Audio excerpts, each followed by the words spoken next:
Paul Alexander is one of the only people alive that still uses an iron lung to breathe. One of only 10 people in the world that still uses this almost obsolete machine. Maintaining it gets harder and harder. However, this 71-year-old has never let his iron lung deter him from doing what he wants to do. He's taken it to law school, traveled around the world, and even retaught himself how to breathe. Simply put, he's amazing. This lawyer is one of the last people alive who still uses an iron lung. When Paul Alexander was only 6 years old, he suffered from polio, which left him unable to breathe on his own. When he woke up in his iron lung for the first time, he was in utter shock. I didn't know what had happened. I had all kinds of imaginings, like I'd died. I kept asking myself, is this what death is? Is this a coffin? Or have I gone to some undesirable place? Alexander remembers the fear his mother had when polio was attacking children in their area. I remember walking into my mom's kitchen one day and her turning around and saying, "Oh no," and I was like, "Mom, I know I'm muddy and dripping on the floor." She said, "Paul, go get a bath." Right now the poliovirus is spread when the fecal matter of an infected person is ingested either by food or water, and mud was just about the last thing his mother wanted to see on her child. After I got the mud off, she put me up in her bed and she knew instantly. Every parent in Dallas and everywhere else was so afraid that the polio epidemic was going to come see their child. So, she knew right away. This was just a beginning of Alexander's hell. During the first few days of the polio infection, Paul Alexander remembers the effects on his body. Every day, I could do a little bit less, he said. Every day it was harder to hold onto the crayons. It was like the devil going through my body, shooting all the lights out. When his parents took him to the hospital, the doctors made a grave mistake. By the end of the first week of his illness, he had stopped breathing and doctors pronounced him dead. The only thing was, he wasn't dead. They wrongfully pronounced him dead, laying him next to other children that didn't make it until luckily, one doctor re-examined him. When he noticed he still had a fighting chance, he rushed him into an iron lung. For weeks, the child lay unconscious, barely hanging on to life. Speaking about the man who saved his life, Alexander had a grateful, yet sad tone in his voice. Nobody ever knew what happened or why he picked me up, and unfortunately, I never got to ask him. But he picked me up in both arms and ran upstairs with me and performed the tracheotomy so they could get all the congestion out and so I could breathe. His new iron lung would prove challenging as the young child was now encased in a strange world. It was a miracle that he was saved, as he was assumed to be one of the many lost to polio. Upon reflecting on the circumstances, Paul said, "He did all that, and I don't know what he saw. Could have been nothing, could have been something, but for whatever reason, he was motivated to save this one child." This child would grow up to truly be one of a kind. An iron lung is essentially a massive mechanical respirator.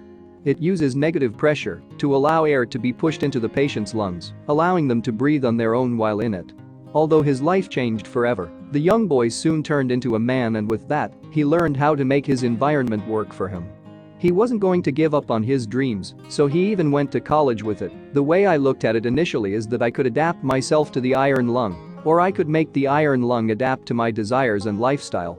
So I decided, how about the latter? I have traveled with it, put it in a truck, took it with me. I've gone to college with it, lived in a dorm. That freaked everybody out. But over the years, maintenance has proved difficult. Due to the limited number of iron lungs in existence, finding parts to keep his machine running hasn't always been easy. A lot of people who had polio and they're dead. What did they do with the iron lung? I found them in barns. I found them in garages. I found them in junk shops. Not much, but enough to scrounge for parts, he said. As if finding parts wasn't hard enough, finding someone who knew how to repair the almost ancient machine also proved challenging. Luckily, modern technology actually helped Alexander in his quest to find a mechanic. Using YouTube to post a video, Alexander was able to locate a man by the name of Brady Richards, who had an old iron lung in his garage. Richards runs a lab which tests equipment to ensure they meet environmental standards, so he was the perfect man to help with upkeep on the iron lung. You may be wondering why he doesn't use something more modern than the iron lung with his medical challenges. Alexander says it's all about simplicity. It's a rather simple machine, he said. Give me electricity and I'm okay. He says newer technology just doesn't cut it for him like his trusty iron lung. But what may surprise you even more is the fact that he can live outside the lung, and he does most of the day. Here's how.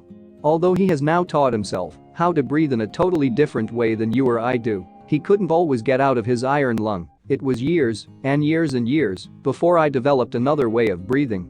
It's a task that requires a lot of energy. But I was challenged to do it, I did it, and it took me a year to get it up to 3 minutes. He shared how he learned how to breathe without the machine and without the use of his respiratory muscles on a Canadian talk show called As It Happens. What I do is I use my throat to gulp, he said. I gulp in breaths and swallow them into my lungs.